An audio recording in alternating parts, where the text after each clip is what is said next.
Greetings, everyone. Pete Pardo here from Sea of Tranquility. Welcome to another edition of Dream Setlist, the show here on the channel that we're doing throughout the month of March. Notice how I said that nice and slow. Each and every day, bringing a different favorite band and conjuring up our Dream Setlist, the show we'd love to see, past, present, future, any lineup, any era, any batch of songs. We are totally in charge. So today we've got joining us from the Hudson Valley Squares, Mr. Ryan Skow, and of course, Jack Toledano. Both frequent guests here on the channel. Good morning, guys. How are you? Good. How you doing, Pete?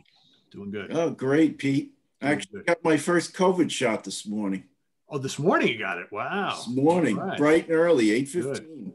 At another SUNY school, SUNY Old Westbury. Oh, cool, cool. Yeah, I'm gonna be waiting. They don't want to take me yet. They're like, okay, you're 55, you have no underlying conditions, you don't have a job where you're faced with the public. You got to sit down and be patient. So I'm being patient. They'll get to you. They'll get to you. Yeah. Did you get yours, Ryan? I got both of mine. I got my second one about 3 weeks ago, actually. So, but that's through my work. I have to get it. So. Yeah. Oh, yeah. Yeah. I would assume you'd be picked pretty quickly. So, okay, cool. Well, that's good. Well, I'll wait.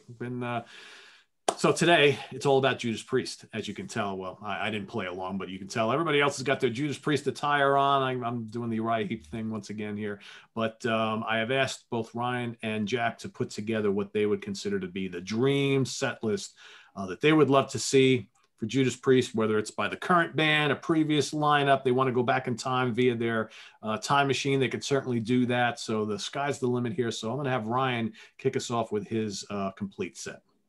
All right, so this is my first time doing one of these dream set list shows, and I love how you put them together.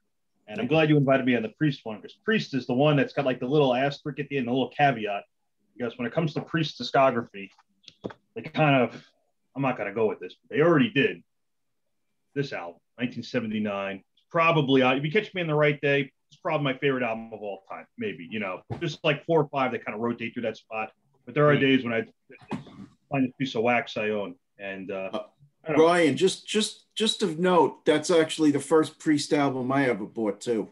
Was it? I got this one was the first one I bought, Screaming for Vengeance. But when I heard this, I'm like, right. This blew me away. So yeah.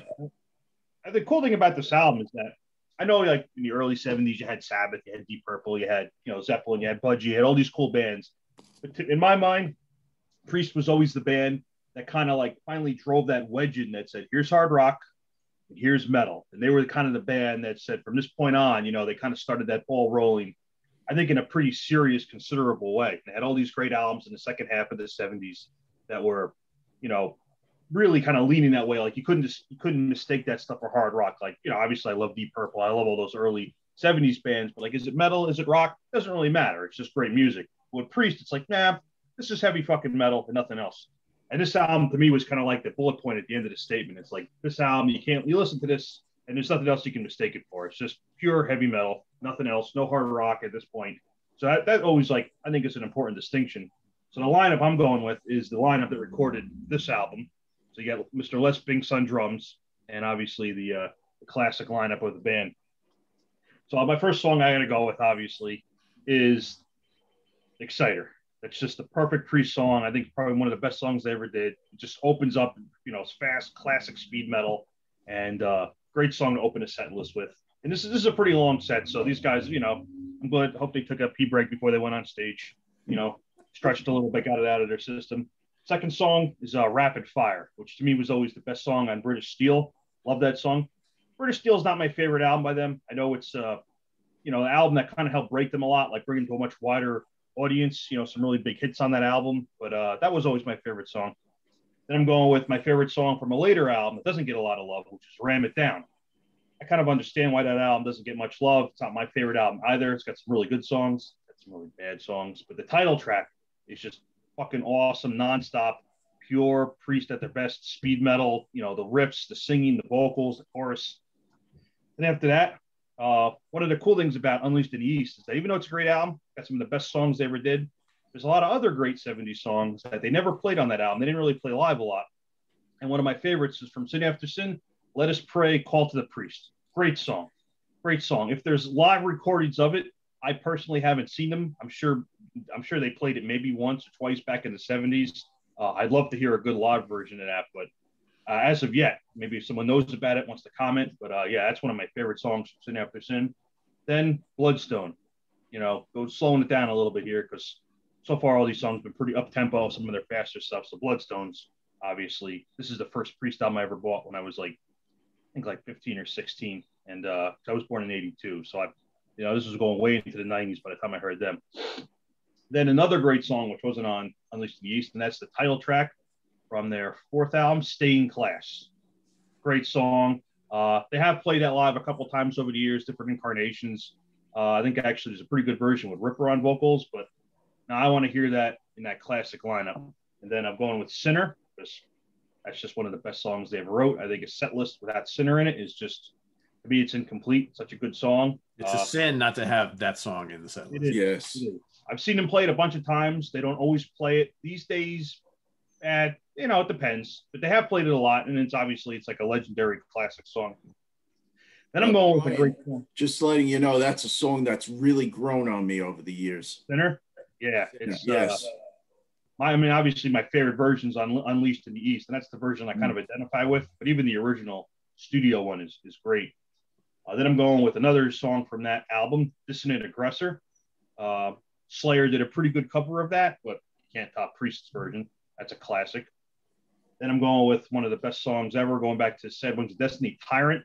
Come on, that's just a brilliant song. I'd say one of the first like speed metal songs, just pure. That's one of those songs where you hear it and you're like, all right, there's no hard rock here. This is just pure heavy fucking metal. Oh yeah. I think that was one of the first albums that really, it's like kind of like beat that pointing, which is one of the things so great about Priest. I'm going with Riding on the Wind.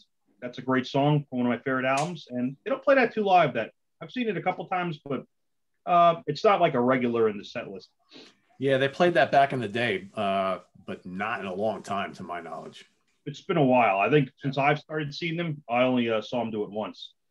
Then I'm going to the Point of Entry album, which some good songs. That and British Steel. They kind of like when they got a little more radio rockish. There's some really good songs on those albums, but a couple that kind of leave me cold. But my favorite song on that album is definitely Desert Plains. That's just a windows down, nice sunny day, driving on the highway song, 100%. Great song. And I'm going with Delivering the Goods. That's a classic. That's a great one. Then I'm going with another song from Sin After Sin, which doesn't get a lot of play and a lot of love, which is Raw Deal. That's a really cool song. I wish they'd take that out of right now. I've never seen them play it live. I've never, I don't think I've heard a version of that live too, kind of like Call to the Priest. So I'd love to hear a good live version of that. Then I'm going with, again, Setlist is not going to be complete without Beyond the Realms of Fucking Death. That's just a solid classic. Now, I have a CD bootleg of Unleashed in the East because they played that song at that concert, but it was not included on the album. But at some point, someone scraped it together. I guess it was a B-side on some 7-inch a little bit later on. So they pulled the audio off that, they remastered it, and they kind of like did a more complete version of the concert. So I do have the recording of it from that album, and it's fucking awesome. Then I'm going with another song. This, of all the songs that I wish they play live, and they don't, this is number one, and that's Dreamer Deceiver. Never seen them play it. There is a great live version on YouTube of them playing it way back in like 76 or 77. Yeah, it's fantastic. Yeah, it is. And they got that very 70s look, bell bottoms and stuff. But it's just, what version I'm talking about. I think. Oh yeah. I don't know if it was on like the BBC live show. I think it was for a TV show maybe. But it's so fucking good. Old Gray Whistle Test. Yes, I believe it was. Yeah. Rob's got the long hair, and yeah. That's worth looking up if you've never seen it. That version's worth checking out on YouTube. Then I'm going to just to close the set out, going to Defenders of the Faith. My two favorite songs from that, back to back, Jawbreaker and The Sentinel. And finally, to close the whole concert out. Now I know I've skipped a lot of the obvious ones here, but I don't need to hear Scream. You got Another Thing Coming. I don't need to hear Breaking the Law. Good songs, great songs, but I don't need to hear them again. But they will close out, obviously. Alfred's got to come in on his bike, and they've got to play Hellbent for Leather. So that's how I'm going to close the concert out. So I'd say those last three are kind of like the encore. Jawbreaker, Sentinel, Hellbent for Leather. And that's 18 songs, and that would be a perfect Judas Priest set if I saw that. I'd be floating on the clouds after seeing that. I'd go see that in a second. Yeah, me too. I'd go to see that. Very cool. I like that one. Jack, what do you got? Okay, so Ryan, I have to say you're a tough act to follow. I think there's going to be some similarities in our set. So the only difference is, Pete and I saw Priest in, well, I saw him twice on the Painkiller tour. First time we saw him was December 1990, right near my hometown, Nassau Coliseum. Okay. That was a great show. Was. I mean, and it was unlike when I did the Jethro Tull set list and I didn't care for what they originally played. This one was better. I'm just going to enhance it a bit and maybe replace a few songs from Painkiller that they didn't do that night that I would have liked them having played. So, okay, so we're going to start off instead of having the jackhammers and the Rob come out on his bike to open the show. We're going to have Battle Hymn and One Shot at Glory. Okay, so next song, we're going to go to this album.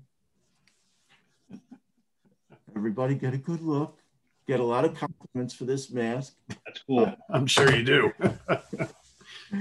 British Steel, which you didn't know. For Rapid Fire, which you mentioned, Ryan. Love that song. Point of Entry, Heading Out to the Highway.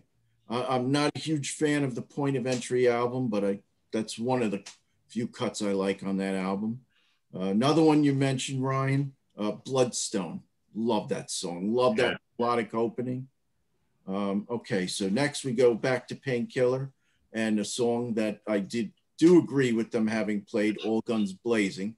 That so yeah, amazing. Just kills. Okay, so next mask. This is Defenders of the Faith. Oh, cool. For a little Free Will Burning. Love that song. Very great. Yep. Magnetic pace. Yep. While there are doors that are slamming. No worries. Next one, you mentioned again, Ryan, Sinner. Great song. Love it. So after that, back to Defenders of the Faith for The Sentinel. Then we go, this is a little adventurous, and you picked a couple of these as well, Ryan. We're going to go to Sad Wings of Destiny. We're going to have like a little suite of songs, Dreamer, Deceiver, then Deceiver, and then one more on top of that, Island of Domination. That's a great song. Oh, yeah. Yeah. Then we go back to Point of Entry for some hot rocking. Beyond the Realms of Death. You can't have a concert without that song. Those leads in the middle section by Glenn Tipton are probably the best I've ever seen. Amazing. Not to downplay KK's, because his lead at the end is killer also. Okay, so after that, back to Defenders. I love this song, Rock Hard, Ride Free. That is a great song too. Yeah. To Sin After Sin, Dissident Aggressor. I did see them play that in 2008. That was pretty cool. So then back to Painkiller for the song. And this is where they kind of gave us a little screwball there. They started with the Metal Meltdown, and instead they made a right turn and played Riding on the Wind. This time they are actually going to play Metal Meltdown. There you go. Yeah. Next, the title track of Stained Class. Got to have that. I love that song. Absolutely. Yeah. I love that one. Next, off of Sin After Sin, a song that Pete mentioned on when we did our deep tracks, Starbreaker. Great song. Love it. Then, What's a Priest Concert Without Victim of Changes? Got to have that. Exciter next. Then the title track of Painkiller. And then one more mask for you guys. Oops, wait a second, wrong category. Sorry, guys. This mask for a little Green Manalishi. Nice. Yeah, so that's it. Now I'm out of masks. So done with the props. Yep, done with the props. Hope everybody enjoyed them. Let me tell you, I get a lot of compliments on these masks. So when we were down in Florida about a month ago, we were going through the, we were at Chick-fil-A and we're going through the drive-through. The manager, who's like directing traffic, is like, "Oh, that's a very cool mask you got there." Everywhere you go, they're Priest fans. There are. So I have 2 encores. First encore, it's going to show the backdrop of Sad Wings of Destiny. They're going to go right into that little piano prelude, which I love. Go right into Tyrant. Nice. Yeah. Then here's a little curveball for you, Pete and Ryan. I figured let's go for something a little fun and cheesy. So I went to the Turbo album for "Rock You All Around the World." Yeah. Come on, we gotta have something a little different. Okay, second encore. What Priest concert wouldn't be, complete without Rob coming out on his, Harley for Hellbent for Leather, and then closing out the night with "Living After Midnight." There you go. I do have a couple of songs that did miss the cut. Obviously, "Breaking the Law," "Electric Eye," "You've Got Another Thing Coming." Those are songs that they always play, and I wish they would have a little more variation.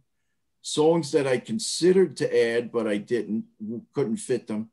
"Never Satisfied," "Running Wild," "Jawbreaker," and another tune from Turbo, "Reckless."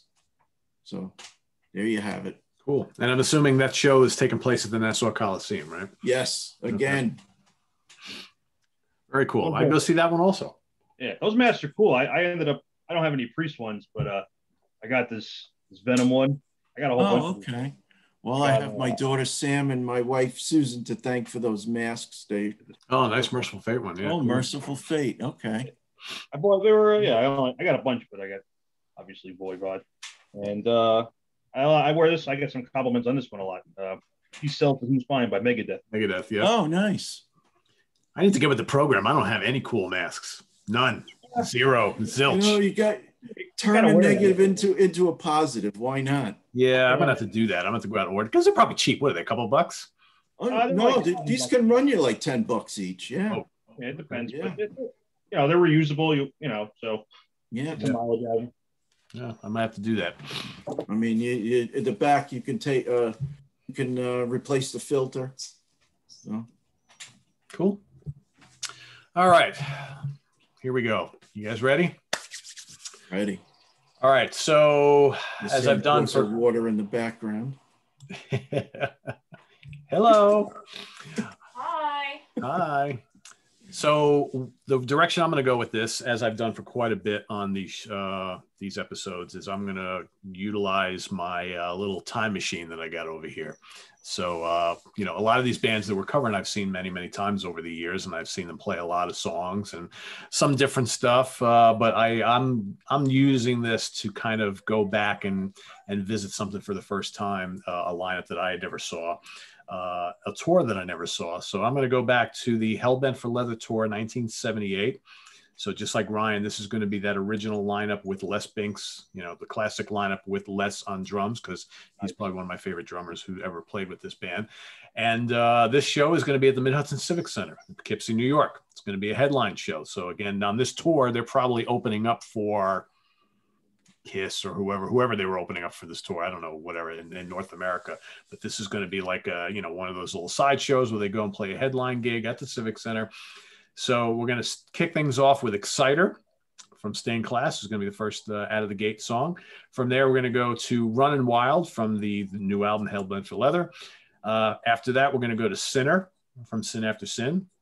From there, we're going to go back to the Hellbent album for a little Green Manalishi with a two-pronged crown. All right, their cover of the great Fleetwood Mac song. From there, we're going to go back to Sad Wings of Destiny for Island of Domination. From there, we're going to go to Stained Class for Beyond the Realms of Death. Next up, we're going to go to the title track, the British title track, Killing Machine from Hellbent for Leather, or Killing Machine, nice. As it was known in the UK. From there, we're going to go back to Sad Wings for a little Genocide. Okay. Next, we're going to go to the title track to Stained Class. Next, Raw Deal from Sin After Sin. As you can see, this is a pretty heavy set. Next, we're going to go back to Stained Class for a little Savage. Next, The Ripper from Sad Wings of Destiny. After that, Hero's End from Stained Class. Then a little Dissonant Aggressor from Sin After Sin. Then we're going to kick into Tyrant from Sad Wings of Destiny. Delivering the Goods from Hellbent for Leather. Saints in Hell, one of my favorite songs from the band, from my beloved Stained Class. Then back to Sad Wings for a little Victim of Changes. And then the last song before the encore is going to be a little Starbreaker from Sin After Sin. And then here at the Mid-Hudson Civic Center, on a rare headline show from this tour, is where Rob Halford, for the first time, is going to bring out the motorcycle and do the encore of Hellbent for Leather, which throughout the tour was becoming a pretty popular song for them from the new album. Well, now it's time to make that the encore and debut the bike. So that is my set list from right there from 1978. Pretty heavy, pretty jam-packed, but I would totally love to hop in that time machine and get back. I'd see that set every week. I go see them every week playing it. Right? Yeah. So would I. They could play the same songs over and over again. I wouldn't complain. I was going to throw like a tune or two from the first album. I was like, you know what? They don't even need it. This is like not enough with goodies. I got to tell you, I mean, our set lists are very similar. It just seems like we all got our favorite songs in there, and there's a lot of commonality, no question. Yeah, I mean, most of us pick stuff. I mean, there are some of the songs that we have seen them play live, but I think most of us pick stuff that we've never seen live, either because we were not old enough to catch them when they played them, or, you know, in more recent times, they kind of stick with the formula, and that's all fine and dandy. But yeah, there's a ton of stuff in my set list I've never seen them play, and probably never will. Right. And I noticed that, as always, anybody with good taste, the 70s Priest is the Priest. You know? Oh, no question. Yeah, I like a lot of the later stuff. I didn't include any songs from Painkiller, but I do like that album a lot. You know what? I even got, I don't usually admit this in public, but I even got a soft spot for Jugulator. You know, every now and then I'll throw that on. But, yeah. I don't really want to hear that live, but no, the 70s stuff, you know, everything up to a Hellbent. Actually, I saw them on that tour also, Jugulator, and I was a little disappointed they only played 2 songs from it. Burn in Hell and what's the second song of the album? Bloodstained. Yeah, that was it. I was hoping they'd play a little more. But, I like that album, but yeah, great show though. Mm-hmm. Where did you see them, Jack? That show was at what's the place a couple blocks away from Madison Square Garden? The Hammerstein Ballroom. Oh, Hammerstein. Okay, yeah. Hammerstein. That's where. Yeah. They played the Chance either on that tour or the other tour with Ripper. I don't remember which one. Oh, this for I think it might have been for Demolition, right? Might have been for Demolition. Yeah, because their stock had fallen a little bit then. Yeah, so I like one song from that album. The first song about Machine Man, and that's it. Otherwise, that album. Yeah, no, that album, didn't try me either. Yeah, I gave it the old college try, but. No, well, we waited 3-4 years for that album to come out to hear Machine Man. I mean, come on. Oh well, but it's okay. Part of the history of the band now, right? They redeemed themselves with Angel of Retribution. I thought that was a very good release. I like that album. Yeah. I thought Firepower is great. It's like yeah, well, hence the shirt, but yeah, that album is a killer. It is. It's really good. 9.5 out of 10 for me, easy. Mm-hmm. I like all the recent stuff except for the Nostradamus. Yeah, all the other albums they've done since they've gotten back together, are pretty top notch, I think. Well, you know, that's kind of a mixed bag. You know, you have half the Priest fans that say they love it, half they say that they wish it had never come to fruition. It's kind of like Kiss with the music from The Elder, same thing. Yeah. I don't like it. I've tried. You know, there's a couple good tracks here and there, but man. Right. In my mind, that album is permanently linked. I think it was, I'm going to throw out the year 2008. I was at Irving Plaza in Manhattan to see the death metal band At the Gates. And I'm standing there with a beer before they go on. And Chris Allo appears and he runs over to me. And Chris Allo, he's like, I think this was after he did that listening party for that album. He's like, have you heard the new Judas Priest album? I'm like, nope, haven't heard it yet. Why, is it any good? He's like, it's the worst fucking shit ever. He ranted for like 20 minutes. He's like, I can't believe they put out this fucking garbage. He was like fired up. So in my mind, Nostradamus is just linked with Aloe, just like losing his mind. Oh, that's so funny. How terrible it was. And I listened to him like, yep, Chris is right.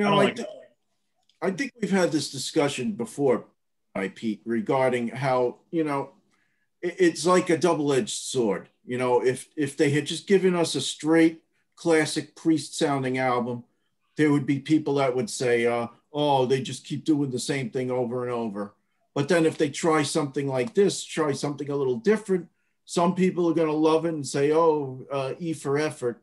Whereas you get people like you said, Chris Aloe, saying total rubbish. He was losing his mind. Yeah. I mean, yeah, that you kind of can't win at that point, because I've read a lot of people that do like that album. And, if you like it, you like it. That's fine. Everybody likes it. But yeah, just that image of him just coming over to me like, you heard it? It's terrible. Just I'll never forget that as long as I live. Yep. Yeah, I don't know. I just don't have any use for the album. I've tried, but it's just not for me. A for effort, right? Or E for effort, I should say. So the one after that, Redeemer of Souls, I remember I actually went into Manhattan because they had an autograph signing right in Times Square, the Hard Rock Cafe, and I texted Pete that morning to say that I was there, and I hadn't heard the album yet, and fortunately Pete texted me to tell me how great he thought it was. So yeah, I like Redeemer of Souls a lot. It is good. I haven't to that one yet. Yeah, good stuff. All right, everybody. Well, there you have it. 3 different but somewhat similar set list of Judas Priest. So from different eras, different lineups, different songs, but surprisingly, some songs that repeated in all of our set lists. And I think, we are of the opinion that we would love to see the band dig some of these out and put them into their future sets. So Rob and whoever else from the band, if you're watching, take note. Drop some of those songs in the set list. So I want to thank Jack and Ryan for joining us here today. Visit us on the web at www.seatranquility.org. We're on Facebook. We're on Twitter. Of course, we're here on YouTube. All the damn time. There you go. So stay tuned for more stuff coming up this week. Of course, Ryan will be on with Hudson Valley Squares tomorrow for doing this once again, Dream Setlist with Iron Maiden. And we'll be seeing Jack again soon as well. So thanks for watching, everybody. I am Pete Pardo for Jack Toledano and Ryan Skow. See you all later on. Have a good one, everybody.